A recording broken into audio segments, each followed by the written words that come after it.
All right, Lack, welcome to another episode. It's been a few episodes since I did that. Sorry. All right, guys, welcome to another episode of the Chameleon Media Podcast, guys. I'm your host, Will Santana. I'm here with that other guy. You know, he's kind of weird. Yeah, that's me. You know, he's insane. We call him Lack Grizzly. Lack, what's going on, man? Oh, you're screaming. You told me to project my voice. Yeah, but I ain't say scream, right. idiot. All right. Lack, what's going on, man? You know I'm keeping that, right? You're an idiot. Oh, man. We got some movies we need to go see, man. And I'm pretty sure you already heard the news about Macaulay Culkin being the Joker. Oh yeah, man. That's gonna be our first topic, guys. We're gonna get into that. Lack also wants to talk about some conventions. Yes. Right now, I got a few partners up there at I'm sorry. Up there at Ranger Stop in Atlanta. Power Morphicon is something different that's like bigger than Ranger Stop, and it's like all of the Power Ranger fanatics are at both of those. So, but yeah, I don't know enough about Power Rangers to get excited about it. I'm a Mighty Morphin dude. I don't know about the ninjas and the Zeos and the dinosaurs and all them. And then we also have an exclusive interview at the end of this episode. Yeah, got Mr. Bobby Sampson, the owner of Trilogy Production Studios in Columbus, Georgia. Is a hidden gem here. He dropped a lot of knowledge. A whole lot of knowledge, and he's been a mentor of mine for a little while. So I'm really, really excited about this interview because dude is straight up, and he will like not hold anything back, and you can't help but to respect him about it. All right, well, we'll get into that at the end of the episode, but hey, let's jump into our first topic, Lack. Let's talk some Macaulay Culkin is rumored to play the great villain, the Joker. What do you think, man? Excited? No? Part of me is excited, part of me isn't. And the part of me that's excited is that he looks like he could be a Joker. Oh, yes. But the thing is, I already know where you're gonna go with this. Yeah, you can't just look like the Joker. You got to be able to play that part. That's not because look at what Heath Ledger had to go through just to create his own persona of the Joker. You see what I'm saying? Can I counter you real quick? Go ahead. And this is something. This is a long time ago. Okay. But this is what gives me the feeling that we should give him a chance. You ever seen The Good Son? Yeah. He did a phenomenal role as the bad guy. And I'm not trying to compare The Good Son to the Joker. Of course, I know there's levels to this. I'm not just denying that. But I'm just saying with him playing that role as a young child and now him being an adult, the training, all the experience, I think he can do it. Give him a shit. Give him a chance. The drugs. Oh Lord, here you go. Here's my main issue. Mm-hmm. Okay, they're doing a standalone Joker movie. Okay, now you're getting a good argument right here. And they already have somebody who went through the process of losing the weight, growing the hair, learning the mannerisms, and this Joker is the closest thing to the cartoon that we grew up with. The Batman animated series. Right. Mm-hmm. So now, and you already know I'm a Joaquin Phoenix fan. I know you are. And like, when they first announced he was supposed to be Doctor Strange, I was like, whoa, and then he looked just like the freaking dude from the animated movie. Mm-hmm. So now he's doing everything. And you heard him in the trailer doing his little like he was practicing the laugh. Mm-hmm. Joaquin Phoenix, I wouldn't put it past him if he went to what's his name? Luke Skywalker. Mm-hmm. If he would have went to him and asked him about Mark Hamill. Yeah, Mark Hamill. Hey, how you do this laugh? Mm-hmm. You see what I'm saying? Maybe he would. I don't know, but Macaulay Culkin had to come with it. I'm not going to say he's not capable of doing it, but he's going to have to come with it because it looked like this standalone Joker movie is about to be phenomenal. I'm not going to debate you on Joaquin Phoenix. Obviously, if it was my decision, I would roll with him. Continue the role. Mm-hmm. But it's not our decision. Right. So I am okay with Macaulay Culkin. No? I don't know. See, they can't see your reaction and your facial expressions, but if you guys would have just seen the way he just moved when I said that I'm okay with Macaulay Culkin, he seemed so disappointed. It's like I'm okay with it if he was like in a series or something. To be able to, because you remember, this is like DC's millionth time rebooting everything. Give him a chance, Lag. Okay, be honest with me, 100%. Okay. No bull BS. Forgot we can't cuss on here. So I was about to. All right. How did you feel when Heath Ledger was announced? I know you got to go back. I'll be honest with you. When I first saw the photos and saw he was announced, I was like, "This is not going to work." Because my Heath Ledger, I'm thinking 10 Things I Hate About You, Brokeback Mountain. What was the movie he did with Matt Damon? The Grimm Brothers or something. Knight's Tale. He hadn't done anything like this. Was a whole nother level. I was kind of like, ugh. So give Macaulay a chance. But when I saw that they say he was sleeping in insane asylums and all this other stuff, you don't hear nothing about that coming from Macaulay Culkin. I mean, but don't get me wrong, the dude was like a drug head forever and all that, so he might have some kind of experience. But you know what, like, I'm being a hypocrite because I'm not giving the new Batman a chance. I'm not. Well, you know what? Here's my thing. I think a mosquito bit me. Anyway, here's my thing. The dude left a bad stain on me with Twilight. Mm-hmm. I am not a fan of Twilight. Me neither. Whatsoever. He left a really, really bad stain on me with that. He looked like he had to fart all the time. Man, you're an idiot. I'm serious, man. And people telling me, well, he was just trying to resist the urge to want to bite her and suck her blood. And I'm like, but she was a slut anyway. I mean, she's sleeping with a werewolf 1 second, then she's sleeping with a vampire the next second. At least that's how it looked. I don't know, but it was like a love triangle between a werewolf and a vampire. And I mean, the whole thing just looked stupid to me, man. And like my aunt, God rest her soul, and my stepmom, they watched it religiously. And oh my God, and she'll just sit there and talk about it. I'm like, Auntie, I really don't want to hear about this. I couldn't care less. That movie's stupid. Anyway, back on subject. The guy. You go way on subject. The guy.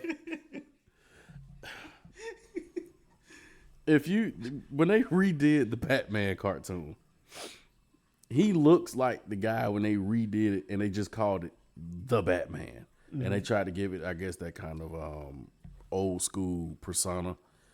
And I keep talking away from the microphone and I keep hearing it and I'm like, dang it. But, anyway, they tried to give it somewhat of an old school persona and it's like, okay, he might be able to pull that off because, one big thing with me is if you're going to play Batman, you got to be Bruce Wayne and Batman, which is why I couldn't stand Christian Bale as Batman. A lot of people eat me alive with this, but I could not. One, Batman is not supposed to have a lisp. Okay, and I just can't affect the Batman. I can't. Do you think that's what hurt Val Kilmer? Because I think he was a solid Bruce Wayne, but he was a terrible Batman. He just wasn't tough enough to be Batman. But Bruce Wayne, he was solid, right? Yes, I think he's so underrated. He had Bruce Wayne. He had the whole Playboy thing down. Mm-hmm. Are you turning into me with Batman? Like the Batman animated series is like gonna be your home bread and butter. Like that's how I am with Transformers, the cartoon G1. Like no matter what they do, I'm always gonna be. If it's not like G1, I'm gonna be irritated and pissed off. Are you turning that way, or is just the animated series is what you like to reference? I like to reference the animated series because Josh tried to call me. He's at that convention right now. No, but I like to compare them to Michael Keaton as well. Because even though bad man. I really couldn't care for him being Bruce Wayne. Keaton? Yeah, but when he put on that suit, it was a whole nother ball game, man. Man, I swear it is a mosquito in here, bro. I haven't got bit yet. Man. Okay, but Keaton is everyone's favorite for the most part. You know, so I get it. Those are some huge shoes to fill. I just don't compare nobody to Keaton, man. To me, Keaton's on a whole nother level. He's like the Babe Ruth of this, the Muhammad Ali, the Jordan, you know. But it's the same thing with Jack Nicholson. Look at how he played the Joker. But I don't compare Jack to Heath because to me, they were two totally different Jokers. Like Jack was hilarious, man, like nonstop. Heath was like, he was serious, man. Right. He was scary. But it was funny at the same time, man. But Jack was way more funnier though. Yeah. But this Joaquin Phoenix Joker,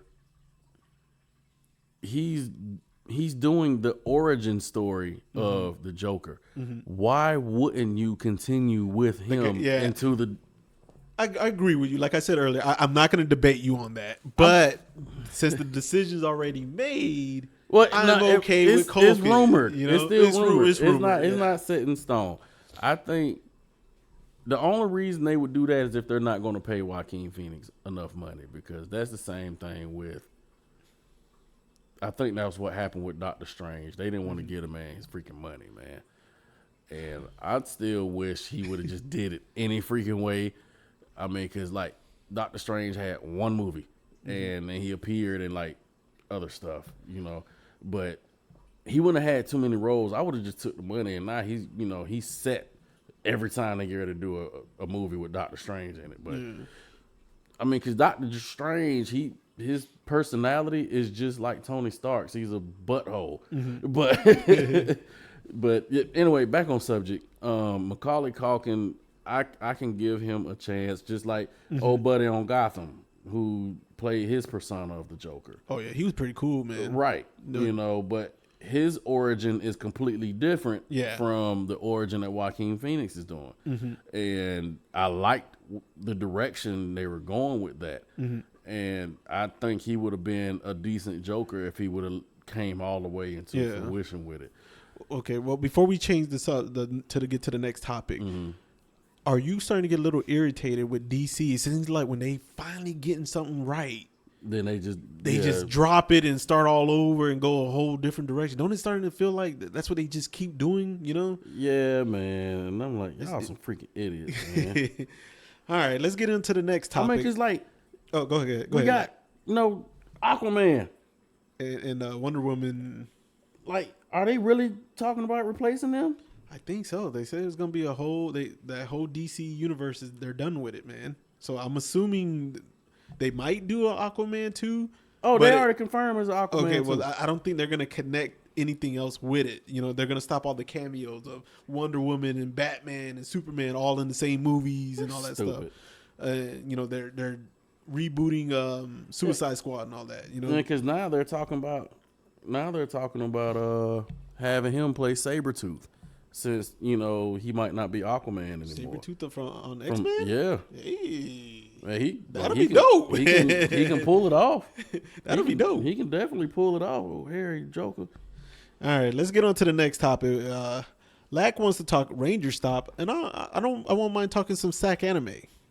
So, Lack, you want to start us off with Ranger Stop, or you want me to get into SAC anime? Man, you start. I'm about to message Kyle Herbert and see if we can get him on the show. Okay. Well, basically, SAC anime was in Sacramento, California. It's twice a year. They have a winter one and a summer one. I was there to film Terry McGovern and Katie Lee. Terry McGovern's the voice of Launchpad from DuckTales and Darkwing Duck. He also did the voice of two Transformers from G1, Wild Rider and Onslaught. You may remember him from Miss Doubtfire, American Graffiti, and that was disgusting. You hardcore Star Wars fans from Episode 4, A New Hope. He did the voice of the Stormtroopers when Obi-Wan Kenobi first links up with Luke and he's using the Force for the first time and telling them to move along and all that stuff to get out of their way. That's Terry McGovern. And then Katie Lee's known for Baby Ralph from the Muppet Babies, Sonny Gummy from the Gummy Bears, and Honker Muddlefoot from Darkwing Duck. I was there to film them, and Jim Cummings was there also. So they had a Darkwing Duck reunion. Got you little punk. Lack, man, I was very, very impressed with this convention. I would say it was about 85% people. Hold on, you see that? You see it? This has nothing to do with film, Lack. I'm saying I finally got the mosquito. Okay, but Lack, 85% of the people at this convention were dressed in cosplay.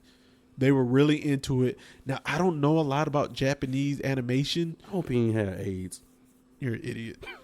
But there were a lot of people were dressed in costumes that I didn't even recognize, man. Like if they were like Marvel characters, DC characters, and all that kind of stuff, it was easy for me to pick up on, you know, when the Pennywises and all that kind of stuff. Mm-hmm. But like the people who were flat out anime, I had no idea what they were. And I'm going to tell you, this convention was huge.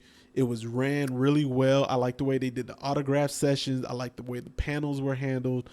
My only complaint was I didn't like how they took so much time on the Q&A during the panels because they had to screen all the questions that the fans wanted to ask. You know, I didn't like that. I didn't understand that after a while. I think it's common sense with adults what they can and can't ask, you know? Mm-hmm. So that was my only thing. But I would love to go back to SAC Anime. I plan on going to Pensacon next year in February, or I think it's at the end of February, where the voice of Mickey's going to be there. And my kids are really excited about that. Yeah, so, Lack, man, tell us about Ranger Stop, man. God, dog, is this another freaking mosquito? Sorry. Ranger Stop.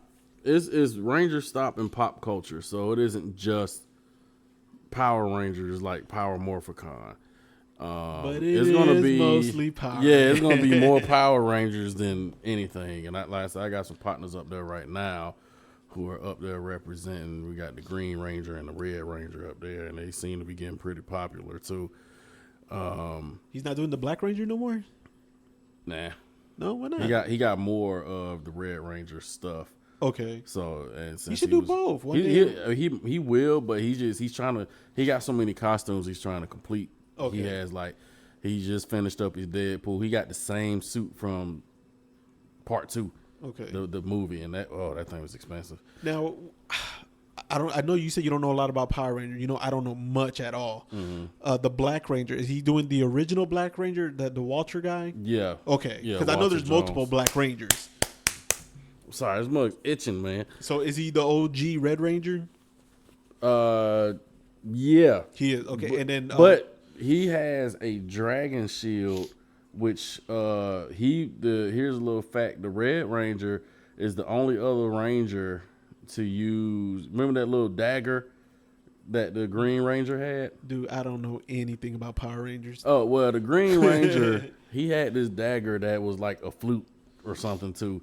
But it sounded like a trumpet, and and he every time he blowed it, he'll bring up the Dragon Zord, which is the big dragon robot thing. Mm-hmm. The only other Ranger who did that was the Red Ranger, if I'm not mistaken. He put on the dragon shield, and he had like green infused with his red stuff on there, and he has like the dragon shield for the Red Ranger and all that, and I know when we went to Dragon Con last year, we met up with him and Walter Jones, and my homeboy actually tried to get into a dance battle with him, and he ain't do nothing. He punked out on him.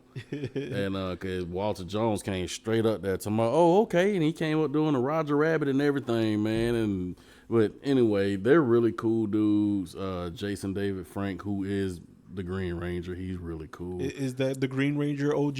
Yeah, that's the dude who played Tommy. And he signed Charlie's helmet, took a picture with him, the whole $90 all that stuff. For free. The green helmet, the one he's always wearing in the cosplay, or a different helmet? It's a different helmet. Oh, okay. I was about to say. He still, that was his first original helmet. Mm-hmm. And that was the one he wore all the time until he got another helmet made. Mm-hmm. Now that he's about to meet him again, he gonna get him to sign that helmet because he got another helmet coming too. So he gonna have 2 signed helmets or whatever. And he's really excited about me because he's been upgrading his costume.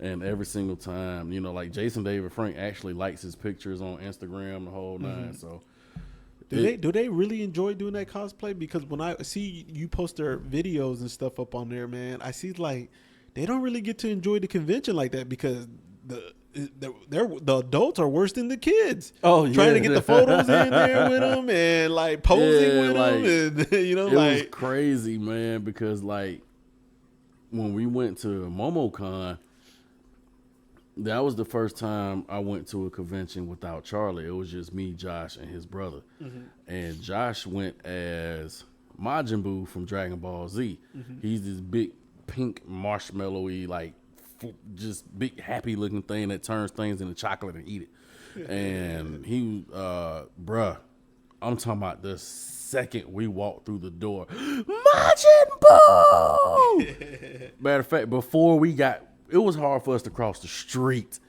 I mean, because, you know, Dragon Ball Z is a very popular anime. Mm-hmm. And these folks stopping their cars, trying to take pictures, and that suit is hot. And Josh was just trying to get in the building, man. And, I mean, Josh was going through it. I mean, every 30 seconds we had to stop, man. Mm-hmm. And it was rough. So now, fast forward, we went to Dragon Con. Oh, God. That's a whole nother level. Huh? Man, it was so many people there, and like. But I can imagine though that they really enjoy seeing those smiles on those kids' faces on those photos. You know, and like when we first get out, I was like, "Why aren't we getting dressed now?" He said, "No, we go get the tickets first." And so we went and got the tickets, and looked at the vendors or whatever, and then when we got back and put the stuff on, Charlie was like, I'm finna show you why we don't put our suits on first. He literally took 3 steps in front of the car. There go the Green Ranger. I'm talking about, these folks almost got to fighting in the parking lot. Like, oh, no, we saw him first. We gonna take a picture first. Blah, blah, blah. So, you know, I got him bodyguard mode. I was like, you, let's go. You, let's go. You, come here. All right, next, blah, blah. All right, we're done. We're moving. You know, and I'm like clearing the crowd. Bruh. What? You're shaking the mic. Oh, whoops. Okay, I was trying to make sure I couldn't pick it up in audio. But it was weird because it was my first con and people actually knew who I was. Like, I had dressed up as Luke Cage. I was the plainest something compared to them who got on Green Ranger and the red hood and all these different suits. I just had on my hoodie that looked like it got shot up. And there's people there, hey, what's up, Luke Cage? Dude, I felt like a celebrity for a second. And then I met the dude, and I'm like, they gonna freaking, that's Luke Cage. You know, I had a starstruck moment. But, yeah, man, conventions are really fun. You get to be a kid again, and then you kind of got to be an adult and be like, shut up, you know, to the little kids because they will not let you go, bro. Mm-hmm. And but overall though, it's fun, man. Okay, yeah, man. We'll talk some more conventions, man. You know, because there's a lot of conventions me and you both have interest in, and there's some that I know you're planning to go. There's one coming to Columbus. Yeah, I saw that Conzilla or something. Yeah. So we'll get into some more convention talk because those can lead to some long conversations. Depending on the guest and everything. And we might get some interviews or something from the people here in Columbus. You know, I'm gonna leave that up to Will to get us some media passes or something because he always works his magic with that. All right, but hey, let's get into this big exclusive interview we had with your former partner Bobby Sampson, man. I had never met him, but I see him all over social media. You know, and I was really excited to meet him for the first time, and just even before we even turn on the mics, the conversations we had with him, they were really interesting. You know, he dropped a lot of knowledge before the interview, you know, and you could just see his passion for it, you know what I'm saying, for doing everything that he does, from film, photography to producing. It was cool, man. And this guy, he's pretty big here in Columbus. But, you want to say anything before we get into the interview? Nah, man, I'm just jealous of his voice. I wish I had a voice as deep as his, and like freaking voice. Like, we even asked him, like, dude, did you ever think about getting into voice acting? I mean, dang, man. But yeah, man, let's go and crank this interview up so y'all can get this knowledge. Do. All right, we're here at the Chameleon Media Podcast. I'm here with filmmaker Bobby Sampson. Welcome, Bobby, to the podcast. Man, thank you for inviting me, my brother. Thank you so much. Oh, man, it's an honor to finally even meet you, period. I've been hearing about you for quite a while, man. Especially here in Columbus and the whole Tri-City area. Everybody talks about you. You got to meet Bobby Sampson. That's critical because it's people like you that motivate me to continue doing what I'm doing because you got the story. You know, we get the shooters, we shoot your story, but you give us the eye and your vision. So that's you the visionary behind everything that's happening, man. I appreciate you for what you're doing. Oh, I appreciate that, Bobby, man. That means a lot, man. Well, Bobby, for people who don't know who you are, tell us what you do. Man, I own a production company, a full-scale production company, the first ever production company in the city of Columbus. You know, I got to Columbus back in 1991 when I was in the military and started a business. And from there, it flourished, and I just branched out and got into video production when I moved to L.A. And the rest is history. I've been in the game now about 16 years. It'll be 17 years in a minute. And I tell you, man, I'm an infant in the game, and I love it.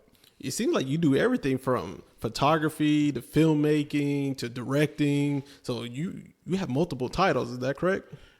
Multiple titles. This is a great thing about this industry, man. The more you know, the more you can do, but you don't want to do everything. And I had to realize as I started growing in the industry, and the more duties and the more opportunities came my way, the expectations were higher for your deliverables. So if you end up doing too much, you end up hurting your project. So now what I do, I reach out to certain people and say, hey, this is what we're doing. Let's make it happen. So it's good to be able to oversee as much, but you don't want to do everything. So, but I love photography. So photography is your baby. Well, photography was my introductory to composition, my introductory to directing, my introductory to producing, because it's nothing like having that shot perfect. And it's like getting that shot perfect. Okay. Do you remember your first film? Yeah, my first film I ever worked on, or my first project? Your first project. Oh, man, my first project, man. Yeah, I remember it like it was yesterday. It's the Wounded Heart program. I had about 12 to 15 hairstylists and makeup artists. And we would travel around the country, and we would work with fallen soldiers' families, all the Gold Star survivors. So we did this, like I had my video production partner with me, but we go to different cities, and we would work with these women. And that was my very first project in production. Okay, so photography is your passion, or it was your introduction, right? Introduction. Okay, it was your introduction. What is your favorite title when you're working on film? What is the main role that you just gotta have it? That's your baby. That's the one you want to have. Like if I'm on set, I'm either a director or a producer. You like that? Okay, you like that role, huh? Yeah, I like that. That's the because it encompasses everything. You know, and what I mean, there's nothing like being on a set and try to get as many people as comfortable as possible, you know, and I think that's the job of the producer. He's the one that's like, he has to network with the UPM. He has to network with the line producers. He got to network with all the PAs. So everybody's looking at him as a conductor to everything. Then the producer's looking at the director. It's like, can you see my vision? So it's like those two, the DP and the producer, these two guys have to be in harmony the whole way. Okay. Now we're recording right now at your studio, and it's amazing, man. I'm really, really impressed. How did you even come up with the idea to build your own studio? I wanted to be an owner. I never wanted to be a renter. And I knew if I owned the keys to my building, I was never stuck with a situation where I had to leave.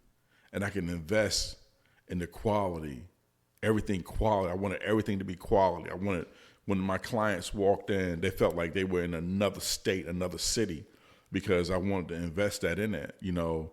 And I'll just be honest with you, I was the first, and I was the first production company ever in Columbus, Georgia. Mm-hmm.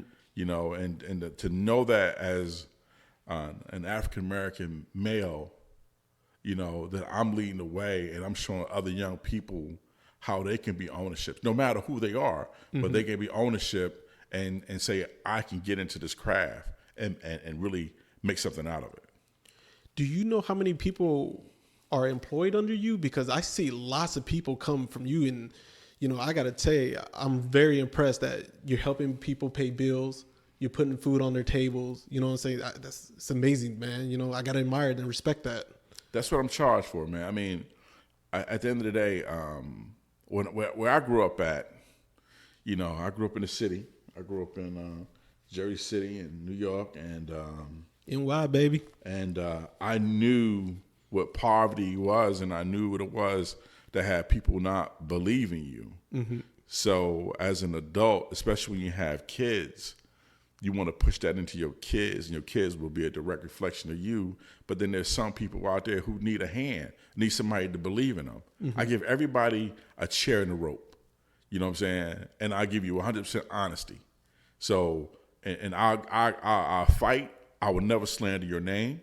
I will never talk badly about you. You know what I'm saying? Because at the end of the day, you never know when you have to step through bridges again. Mm-hmm. So I just, you know, I try to treat people like I want to be treated, and I don't worry about money. Mm-hmm. You know, because if you worry about money, you get so fixated on money, you can't focus on the small things like saying thank you. Mm-hmm. All right, so Bobby, what do you have coming out like in the meantime? What do you got coming out right now, dude?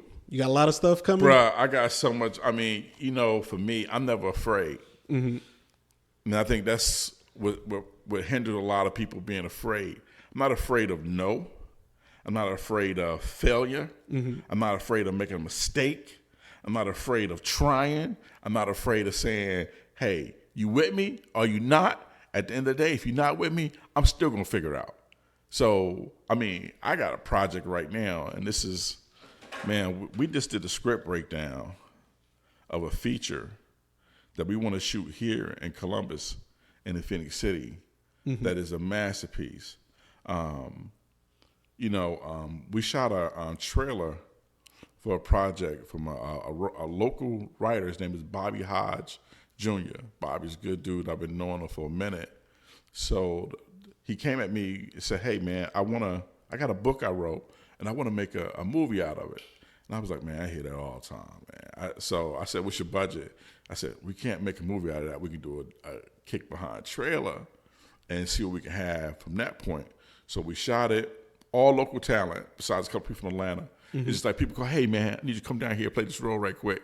Come down and play the role. Like, hey, man, did good, you know? So it's like, it's a village. It's a village effect, because everybody's not made to be a college professor. Everybody's not made to go to college. There are some people who are gifted with the art of entertainment. Mm-hmm. And when you give these people a platform to show their gift, it's amazing to see them shine. So we shot this trailer. A lot of people's like, yo, that's a dope trailer. Because I brought some talented DPs in. Mm-hmm. And a lot of favors from a lot of friends. So we shot that, and everybody was like, man, that's pretty hot. And so we had a couple people say, y'all need to write a script over this. So I've never had to actually do a legit script. So I'm going to be transparent. So you never wrote a script? I never wrote a legit script. Mm-hmm. All right? It's me putting some stuff on paper, and when we start shooting, it's like, yo, change this up. You do that. That'll be cool. You do that. So legitimately putting a script together, never did it. And I never knew how expensive it was. Mm-hmm.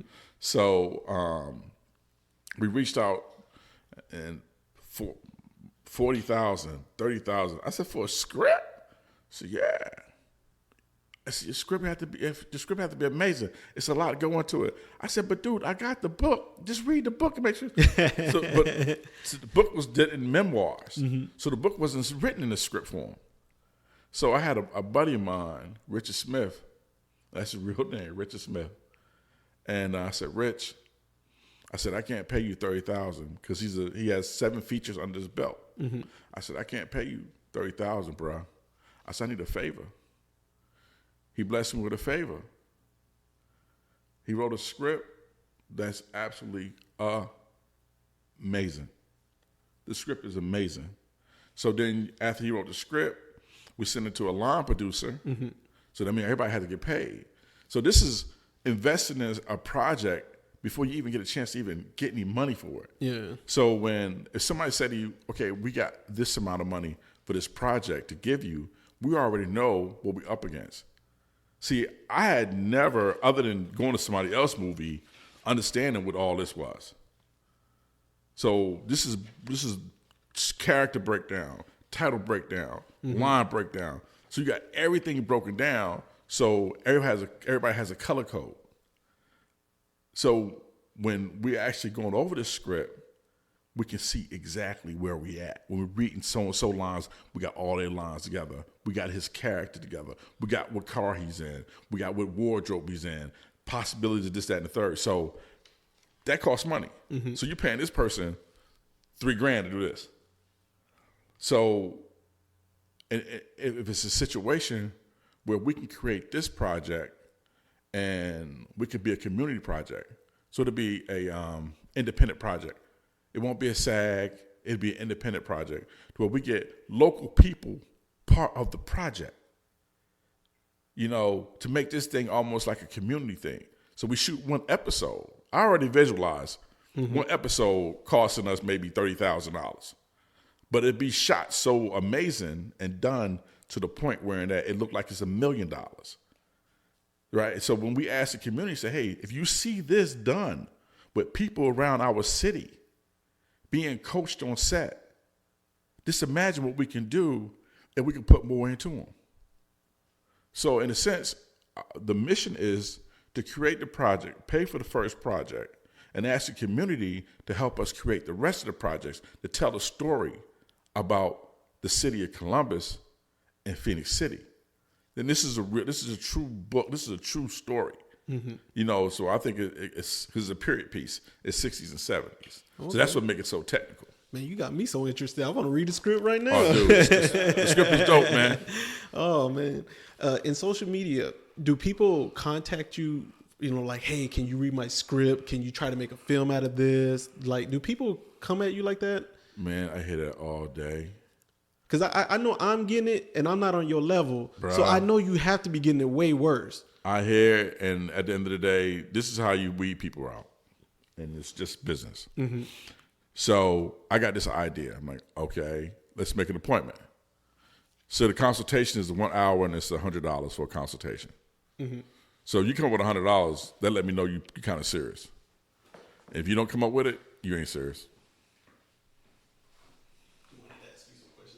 Okay. So that's how we weed them out, man. Invest in your project. If you can't invest in your project, you ain't serious about your project. So how can I take you serious if you ain't serious? All right, Mr. Sampson. Oh, man, Terry, my name, man. All right. Well, you already know I'm finna go straight to the cut and run. That's the script he talking about right there. The break and run. Break and run. Break and run. My bad. We're going to do that again. All right. I'm going to go straight to the break and run. Mm-hmm. I saw the trailer on Facebook. Mm-hmm. It was too late for me to give you a call. Mm-hmm. I wasn't going to disrespect your house like that. Uh-huh. So I called 6. Uh-huh. It was too late to call Brandon. I said, oh, my God. You know what I'm saying? Yeah. I did not know 6 had it in him. Man. I didn't know he had it in him. 6 got the bug now, bro. 6 got the bug, man. 6 want to act, man. And I'm just trying to, every time I do something, man, that's the first person I think about is 6, man. I'm like, man, that dude, man, he keep it up, man. He really it's gonna happen. It's gonna happen. I got the feeling he destined for something. Something, bro. And it's like, I was like, dude, I can't do much for you. I was still trying to figure out where I'm at. But let's go over here and meet this dude real quick. And that's why I brought him to you for that music video. Mm-hmm. And I don't think people realize what it takes to put something as simple as a music video together all the way, let alone a movie. And when it comes to putting a movie together, how do you explain it to people and let them know, like, hey, it's gonna take this, and this? Like, do you bring that up first, or do you bring up the budget first? You know, my first question is, what's your budget?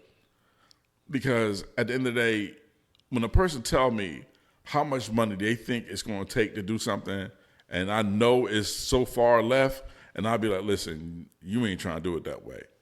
That's not what it's going to take.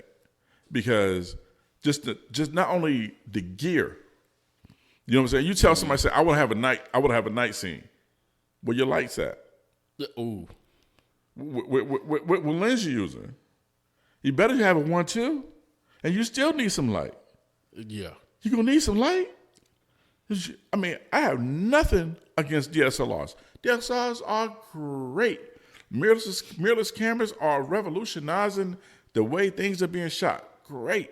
But at the end of the day, you want that Super 35, you want that full frame sensor, and you want that cinema feel, you better have something that can do it. Right. And if you ain't got nothing that can do it, that's going to overheat. We ain't got time for you overheating. Oh, no. You know what I'm saying? Time is money in this business. So, I know about that. Time is money. Okay, because, I ain't picked up a camera in a long time. You hella with the camera, Terry. People keep coming to me talking about these music videos, and I kind of adapted my inner Bobby Sampson. Man, how much money you got? That's how I'm going to ask. I don't ask, but I was like, man, how much money you got, bro? I was like, because I already don't, you taught me so much, and it isn't just on video stuff, it's just life in general. Yes. And when it came to the whole choosing between the two masters, because you already knew I was being pulled on each side, because it was one day I was in there working on something with you, and he said, oh, I can hear tracks all in that right there, from the music. But then when my boy Charlie Rock wanted to film this fight scene, oh, I'm out there, this got to go here. This got to go here. This got to be like this. Nah, bro, this ain't going to work. You need to come over here. And I was like, where that come? I had to think back. Mentor. So thank you for that. Bruh, blessings, man. Terry, man, you always a talented dude. You like the Matrix with your talents. You gifted in so many ways that I think it was just so hard for you because everybody wants something. You follow me? Yeah. Everybody wants something because people are selfish by nature to what they want, but they don't want to give you what you deserve, or even try to enhance me to make me better. Don't take from me to weaken me. And I notice so many people are willing to take from you and weaken you, but when at your weakest moment, they're not there to support you. Right. So and that's just people. So that's why I say it's not personal. I tell people it's not personal. It's really business because relationships have shelf lives, and it's how we extend those shelf lives. So when we doing business, it's easy for you to think, oh man, I got a sweet situation. I want to milk this. Think about this. You do a music video. You shooting all day. You shooting hours of footage. You got to look through each segment of footage.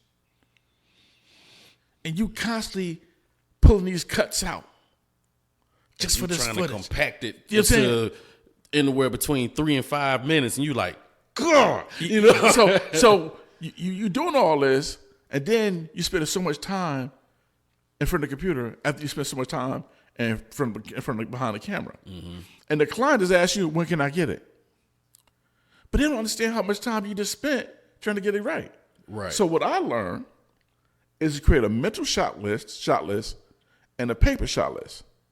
So when I do a project now I think about everything I want to do. Like tomorrow we're going to do, we're doing a reel, but it's also a commercial type feel. So we're using a 67 Mustang. This dude drove us. I was like, man, I love that car. I said, I got to use that car. So I put a post. I said, I need a model for this concept, pinup look, broke down Mustang. Girl hit me up, boom, and I know she can act. I said, took the post down. You the one. Wow. You follow me? Wow. So as soon as I saw the car, I saw my shot list. I saw sitting inside the passenger seat, she driving 5 feet with the car. And I'm watching slow, but the car, now you hear the sound of the car breaking down. Right? Mm-hmm. Putting the camera on the hood for another 5 feet where I can get her look in her face like, oh, man. So that's my second shot. My third shot now is my main shot where the car now has smoke coming from the hood. So I put a smoke machine underneath the car. Had the smoke coming up. Coming up through the engine. Through the engine. I bet that looked dope. So now I got that's my second shot. All right, my third shot. My fourth shot now is her taking a step out of the car with her heels on. And you thought about all of this before you even got it together. All my shots. I'm thinking about all my shots. Because what happens when you work with professionals, you study them. So I'm working with professionals. I would go on sets, $1 million sets. I would just fly out and be gone for like a day or two. I'd be on like a $3 million, $4 million, $5 million, $20 million set. I'm just watching. I'm like, oh, okay. It's always a plan. Mm-hmm. So now when I shoot stuff, I know it's a plan. So when I'm shooting, I'm making notes. So now when I give it to my editor, he already followed 1, 2, 3, 4, 5, 6, 7. You got me some stationary shot? You got me some cutaways? I got your cutaways.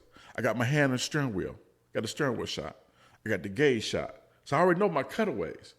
So now when my editor is getting his edit, he already know I got cutaways set up. Gotcha. So now he got his cutaways. She looking like, damn, now the hands on the steering wheel. I'm picturing all of this in my mind right now, man. And that's what we have to start doing. But you have to grow into that mindset to understand that you can shoot all this stuff, but if you have a guide for your shot, it's a lot of missed shots. I don't want to get no missed shots. I want to get the shots I'm supposed to get. So when it's time to shoot it and edit it, it's like, oh, okay. Smooth. Yeah, that's like the Nissan commercial. That looked like it just came together so perfect, man. That happened. Called my man night before, so yo, I got this Nissan deal. This is the shot list. Boom, boom, boom, boom, boom. You got it? Yeah, Sam, you can do that. Boom, boom, boom, boom. Went up there on set. So I had people looking around like, well, how y'all work together like that? I said, I told him what I need. I worked with him before. He already know. And it was amazing, man. Dude, I saw that. I'm sitting there like, I'm watching it on a Facebook video, and I'm like, this looked like it could be 4K. Like, did y'all shoot that in 4K? We shot in 4K. Amazing. We shot in 4K. Amazing. Then you see Brandon looking in the shot like, ooh, you know, and then you see the car just take off. And that's what I want to start doing more so now. And to put the cat out of the bag, you know, I want to have local people, and I want people to see people of color and people of nationalities that coexisting in the same shot and not make it feel like a stage. Right. You know, I want people who believe in the craft to show the craft. You know, my existence is not going to be too much longer.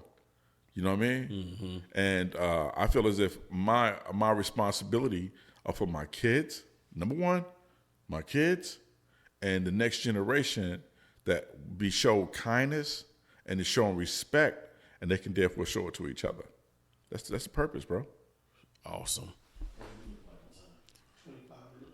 Okay. All right. I'm gonna go ahead and get ready to bring this to a close. But we need 2 movies from you that you recommend. One from the past, one that's now. Right? One old school, one current. Okay, one old school flick, one current flick that you recommend to the public. Y'all not ready for my favorite movie. I have 2 movies that I love, but my favorite one is The Long Ship. The Long Ship starring Sidney Poitier. The man. Sidney Poitier and a host of great Caucasian actors in this movie. Sidney Poitier, let me explain to you guys. Sidney Poitier is one of my top, he's my top 5 actors existing. And if you see his work in The Long Ship, you will say, where did this movie come from? When Sidney Poitier was the first African American to have a relationship with a Caucasian superstar in a movie. And what year did this come Raquel out? Welch was his wife in The Long Ship. This sounds old. When was 1960 something. Ooh, yeah. 'Cause I know they were talking about Jim Brown, and he had his. Nah, Sidney Poitier was first. Okay. So let me give you this. If anybody familiar with the Moors, Sidney Poitier was the king of the Moors. This is when they conquered Sicily, Italy. Okay. What movie was this? The Long Ship. Oh, that's in the. Oh, I got to watch it now. The Long Ship. I got to watch it now. It's dope. It's dope. It's amazing. It's amazing. Oh man, I got to amazing. see this. And what's your current movie? Man, you know what, man? I love movies with a twist. My current movie, man, I just saw this movie the other day. I don't want to make it like my best right now. Now, as far as documentaries, how they see us is something that, I'm still trying to make it through the first episode. bruh, I'm gonna tell you what. If you don't cry on that one right there, you less than a man. I'm still trying to make it You through less the than a first man, episode. you don't cry. Man. You less than a man, you don't cry. If you don't cry, you less than a man. They did their job on that. You Man. let cinematography, the whole feel, the storyline. Let me tell you something, I'm bro. talking about sick to I'm my at the end. stomach. I'm at the end like this. I'm straight. I'm straight like, and then I'm sitting. I said, "Is that my boy Nip playing at the end?" And I knew. Then I knew. I was like, yo. I'm sitting there rubbing my eyes. My wife couldn't even watch it. My wife left. I'm sitting rubbing my eyes like, man, I can't believe this, man. So, That's but a movie that you got to see is They Call Me Mother. I ain't seen that yet. I ain't seen it yet. I keep seeing all those memes they putting up there talking about F them kids. Bruh. Oh my goodness. Man, I'm going to see that this weekend, man. No, it's on Netflix. It's on Netflix now? It's on Netflix. I'm finna go watch it tonight. Dude. The twist. The twist. Oh, yeah. And I'm a writer. So I'm sitting there looking like, oh, I got this figured out. I'm like, yeah. This is pretty good. For sci-fi, it's pretty good. I mean, Okay. You understand right now, the key, I'm sorry, Terry. The key is, like, for us as African Americans, we want to see movies that's written and told stories by us. That's where the break and run comes from. The writer is African American telling a story, and when I say you can feel this, oh my goodness, I want to see a movie I can feel. I want to see a movie I can feel. I want something that has feeling, has substance. So when I'm looking at it, I'm like, yo, that's how it happened. That's why when we see certain movies, it touch our soul and our spirit because we know that that's real. When I look at fictional, I know it's fictional, so that I can enjoy. I enjoy watching fiction because I know it ain't real. But then you ask me something about The Matrix. Like, The Matrix is scary, bro. Matrix is real. Yeah. The first one is the one that scared me the most. The Matrix is real. I mean, I say this, Terry, as we break this podcast. Everything we doing now is digital.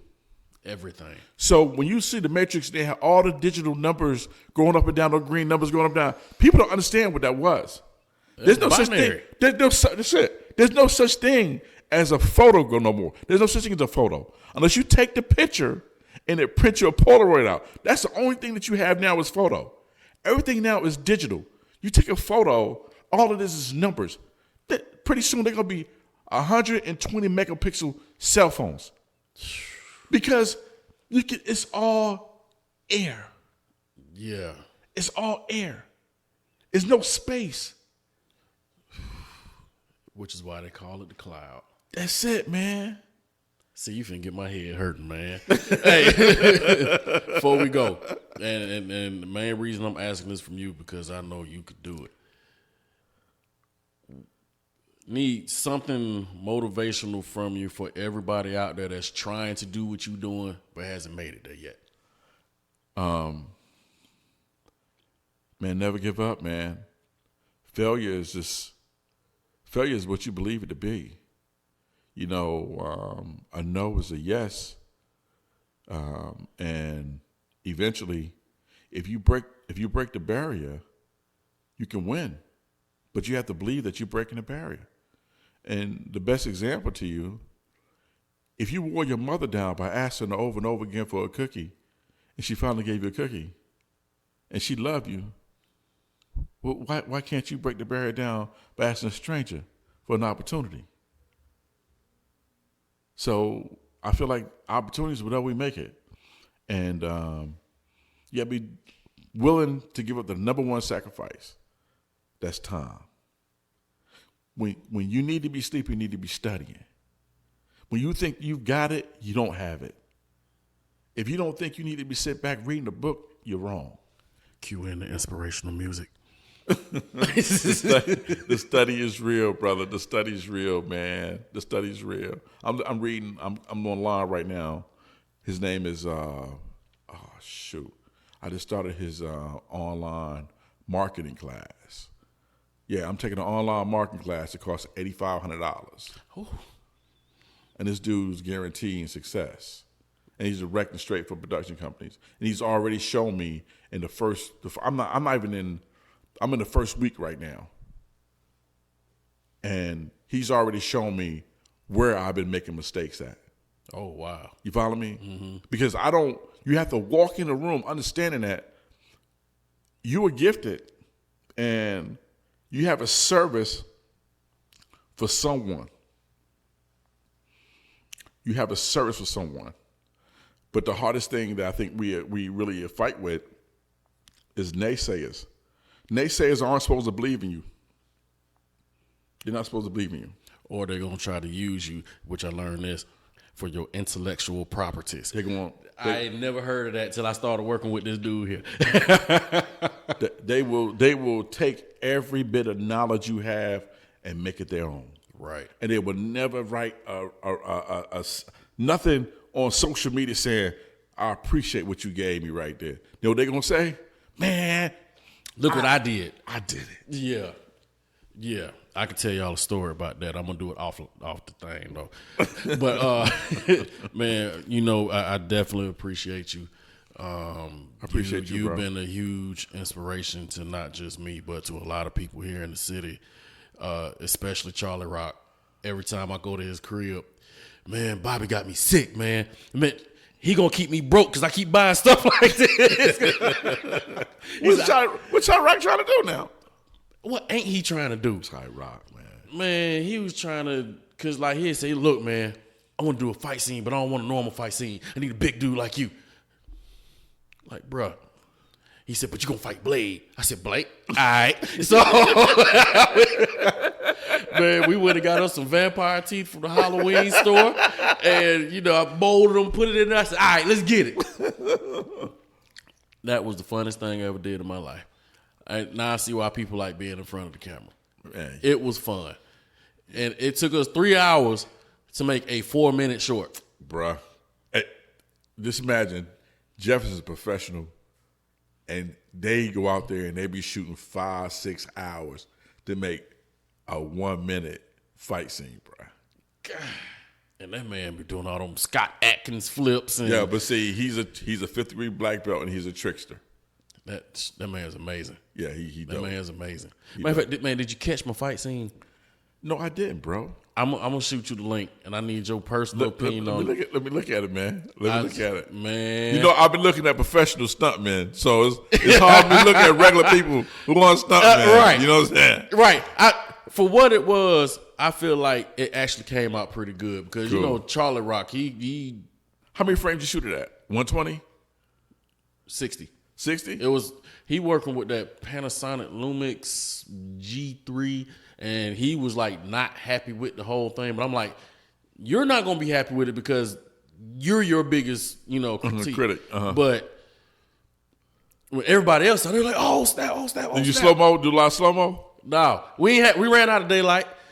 which made him go get him a different lens. Now he got a Sigma that he been. That one too. Yeah, I rode out to Auburn with this dude just to go pick it up. We rode out. I ain't even gonna put him on blast like that. But we rode out and we picked up the lens, and he opened the box. You could hear in his head something just go, oh, And I mean, every day he was hitting me like, yo, it works. Now I gotta get a better camera. And when he said, hey, man, ask him how much one of them C300s. I said, bro, why don't you just look it up on the internet? But see, this is a cool thing right now, man. And this is just, we can do so much stuff working together. And that's the crazy thing about it, man. I mean, we're creators. Right. And we're creators, man. It's not wrong with creators getting together creating. Right. I watch chefs. Chefs will go to different restaurants, eat each other food, and create something better the next time for each other. And it's not personal. It's chefs being chefs. Right. So why can't video producers, directors, everybody cinematographers get together and do their thing? But see, what I tell you what it is, the problem is everybody want to do everybody else's job and want to shine. But nobody's going to come in and say, listen, you are good. If you're in the fight scene, I want you in the fight scene. I want the choreographer to choreograph all these moves. I need you at lights, okay? I know you're good at this, but I need you to make sure we get these lights right, all right? We got 2 cameras. We got an A camera. We got a B camera. Let's make sure the B camera is the camera that's going to get the wide, A camera get the tight, And and it's so much easier understanding that everybody's playing that role. So when it comes to cuts, we can cut simultaneously. We don't have to wait to shoot the scene over and over again. Because everybody stayed in their lane. Everybody stayed in their lane. But see, sense. people don't want to stay in their lane. It makes it so much harder to get a crisp production done. And you know what? I think that's why we wouldn't have been able to achieve that if my boy Josh, he just kind of made himself the grip. So he made sure he stayed behind Charlie Rock. He see something falling, he'll grab it and snatch it up real quick, and he'll move stuff out the way, get a water bottle out the way real quick or something like that. And Jesse, this dude is like the most famous dude who looked like Blade ever. Like, they fly this guy out to New York, to Texas, just so he could be up there with his Blade. He looked just like Wesley. So, and with him, I think he a black belt in something. And I'm like, I ain't got none of these, like, super belts or whatever. Don't you be practicing boxing? Yeah, but I ain't boxed nobody for real. So I'm like, You did better than Brandon. You did better than Brandon. Yeah. I said, Brandon, don't you ever get in the fight. You get knocked out. You saw you hitting that bag. He's look. I'll put a gif up there. The dude get knocked out. I'm like, dude, you get knocked out. Because you fighting like this. Yeah. Somebody gonna mess your nose up. He got mad because he had put up a video with him doing it. Dude, about, man, you done got slow. So he tried to, I guess, show his speed by just going off on the bag. But I'm like, dude, you swinging so wide and stuff, man. I was like, but I didn't have a heart to say nothing, though, man. I was just like, you know what? You got some good exercise that day, buddy. I said, boy, you get knocked out. With that right there, you get knocked out. Oh, man, I definitely appreciate you, man. We probably way over the time. But you know what? I don't even care. I want this whole segment up there. Good and well, anytime you got something popping off and you need us to be like, hey, make sure you go check out the such and such, blah, blah, blah, blah, blah, we got you. Blessings, man. I appreciate you, man. I appreciate what you're doing. Appreciate what all y'all guys doing, because you know what, man? Y'all motivation for the next generation, man. Think about it. In case y'all don't see, I'm holding up the Black Power fist. I'm being real, because, I mean, just what y'all guys invest in, y'all invest in the personal, man. That's the biggest sacrifice, man, to invest personal. Y'all could be somewhere with your kids chilling, eating bonbons right now, man. But y'all trying to make history. And that's the blessing, bruh. Man, think about it, man. This is what we, man, somebody going to see this, or somebody going to see your work you put in and be like, man, I like the way you did this. How about, can I pay you? Oh, Will had already been a guest host on other people's podcasts and everything now. So, he making an impact.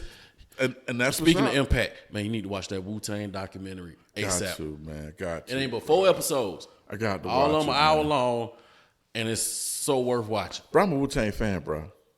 My favorite artist, period, hands down, is Rakim. Okay. I mean, I'm an old school cat, Rakim, and right now, that damn Jay-Z, man. I like his business moves, bro. I like his music wise, who you got right now? Far as music, like wise? Top like today, top. Today, Oh man, today top. You got to be a storyteller. Kendrick is my dude. Kendrick, my dude. I mean, even though he sing Anderson .Paak, my guy. You heard his latest album? Anderson .Paak is a beast. I told you about Anderson .Paak back in the day. And he got that song with Andre 3000. Bruh, then he got another one with Smokey Robinson. Bro, you understand, man. You understand. I told you about that dude back in the day. Mm-hmm. So, I mean, you got cats like that. I mean, I just love storytellers. I mean, if you're going to be on a mic, give me some substance. Mm-hmm. You don't give me no substance, I don't understand you. You know what I'm saying? I really don't understand you. If you haven't heard this track, I'm going to definitely recommend you listen to Middle Child by J. Cole. J. Cole's come on, man. He told a story in their format so they can understand it, but I still don't think they really listening like they supposed to. J. Cole, beast. Yes. I mean, beast. J. Cole's amazing storyteller. I mean, the artists like that, man, you don't see a whole lot of them in the limelight, but he getting paid though, bro. Oh yeah. He getting paid. Him on them live shows. Yes. I mean, I don't know who's your top 5. Who your top 5, bro? Today, modern MCs. Modern MCs.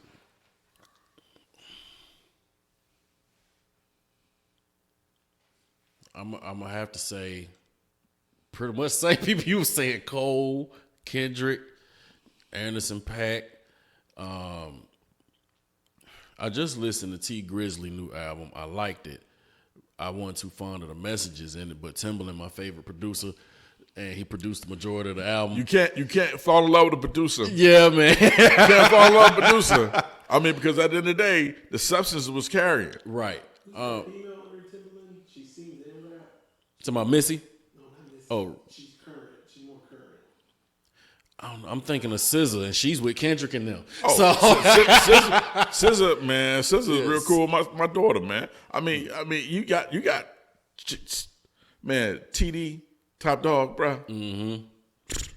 Oh yeah, and I remember that story you told me about that, man. But man, let me cut this. I appreciate y'all checking out this interview, man. I appreciate you for doing the interview.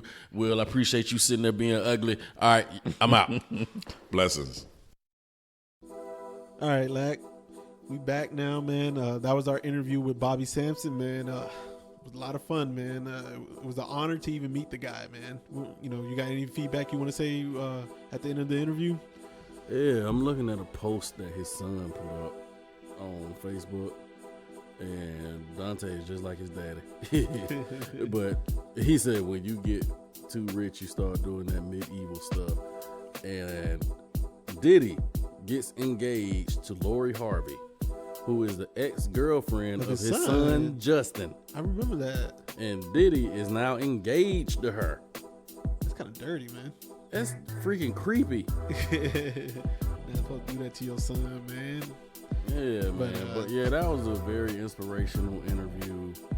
Yeah, man. Y'all follow Bobby, man. He's working on a lot of stuff, man. He got a lot of projects going on. You know, he may hire you, or you may want to, if you're a inspiring actor or something, reach out to him, man. Or yeah, I mean, cause I've seen for myself, he would fly people from California over here just to do some work. I mean, dude, when he wants to work, he works, man. When his work is legit.